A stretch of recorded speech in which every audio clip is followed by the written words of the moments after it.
मद्रास की न्याय व्यवस्था के द्वितीय चरण के अंतर्गत जो काल रहा है वह है 1666 से लेकर 1686 के बीच का समय।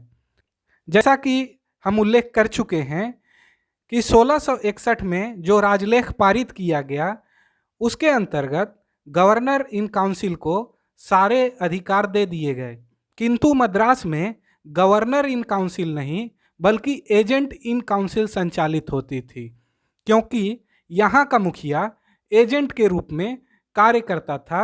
उस पद का नाम एजेंट हुआ करता था। इसलिए यह आवश्यक था कि उन अधिकारों का प्रयोग करने के लिए वही व्यक्ति सक्षम होगा जो कि गवर्नर के पद को धारण करता हो। मिसेज डावेस का मामला, इस मामले में डावेस को परीक्षण के लिए एजेंट इन काउंसिल के समक्ष प्रस्तुत किया गया। उसके खिलाफ यह आरोप था कि उसने अपने दासी को मार डाला है।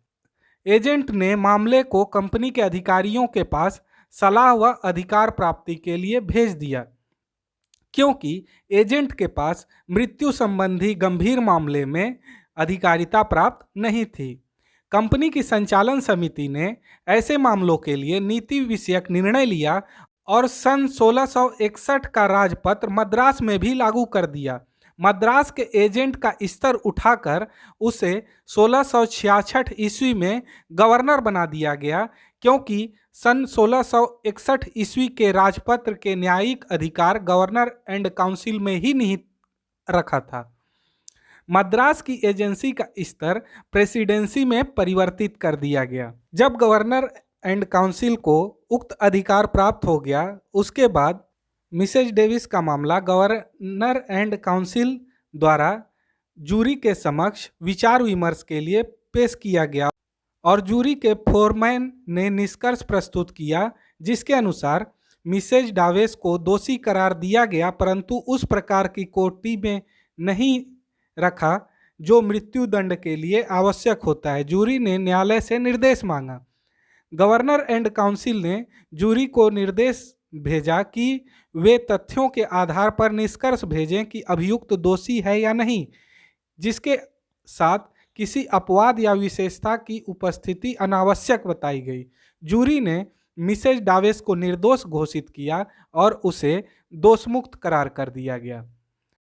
मद्रास न्याय व्यवस्था के द्वितीय चरण के अंतर्गत महत्वपूर्ण योजना स्ट्रेंसम मास्टर योजना के नाम से जानी जाती है, जिसके द्वारा न्याय व्यवस्था में कुछ मूलभूत सुधार किए गए।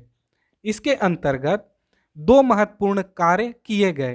पहला, हाई कोर्ट ऑफ जुडिकेचर की स्थापना की गई तथा दूसरा परिवर्तन यह था कि चार्टरी कोर्ट का पुनर्गठन किया गया। हाई कोर्ट ऑफ जुडिकेचर की जो स्थापना की गई उसके अंतर्गत गवर्नर एवं उनकी समिति के सभी सदस्य न्यायाधीश मनोनीत किए गए। इस प्रस्ताव के अनुसार सप्ताह में 2 दिन न्यायालय की बैठक अनिवार्य बताई गई तथा न्यायालय को इन्हीं दिनों में छोटे मामलों को छोड़कर से सभी दीवानी फौजदारी मामलों में निर्णय देना था। यह निर्णय अंग्रेजी विधि के अनुसार दिया जाना तय हुआ। इसके अतिरिक्त जूरी की व्यवस्था का प्रस्ताव मान्य हुआ। गवर्नर एंड काउंसिल में सन 1661 के राजपत्र द्वारा निहित सारे अधिकारों के प्रयोग का अधिकार हाई कोर्ट ऑफ जुडिकेचर को दे दिया गया।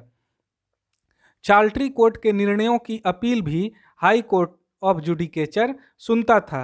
न्यायालय के निर्देशों का पालन एवं आदेशों व फैसलों का प्रवर्तन चार्टरी कोर्ट के न्यायाधीशों तथा उसके मातहत पुलिस अधिकारियों एवं अन्य कर्मचारियों द्वारा किया जाता था। इसके अतिरिक्त court Munsif, court clerk, clerk of peace की भी नियुक्ति की गई। अंग्रेजों को बेनिफिट ऑफ क्लेर्जी का भी लाभ मिलता था।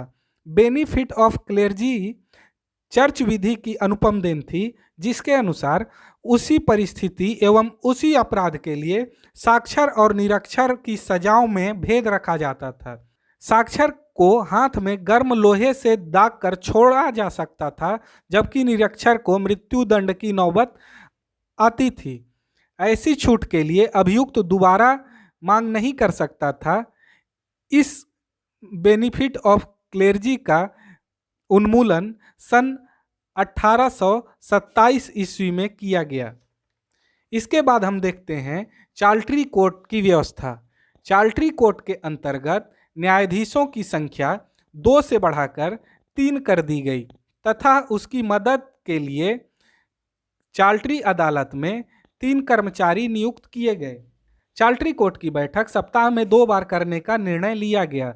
चार्टरी अदालतें छोटे मोटे साधारण अपराध, शांति भंग से संबंधित अपराध, ये सब विचारण करती थी तथा 50 पैगोडा तक के दीवानी मामले इनकी अधिकारिता में आते थे। चार्टरी अदालत का रजिस्ट्री करने की भी जिम्मेदारी थी।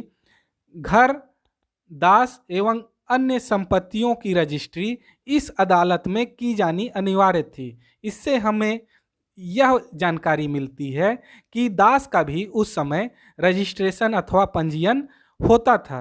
पंजीयन 2 जज बैठकर किया करते थे।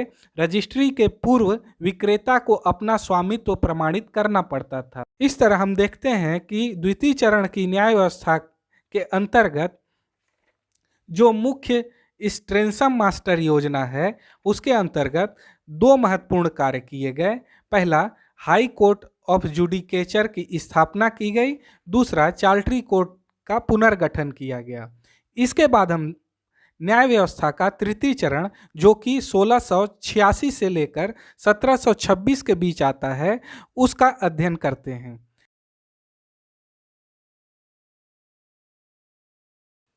उम्मीद करते हैं कि यह क्लास आपके लिए ज्ञानवर्धक सिद्ध हुई होगी। तो इसी तरह के वीडियो के लिए हमसे जुड़े रहें और इस चैनल को सब्सक्राइब करते हुए बेल नोटिफिकेशन ऑन कर लें। धन्यवाद।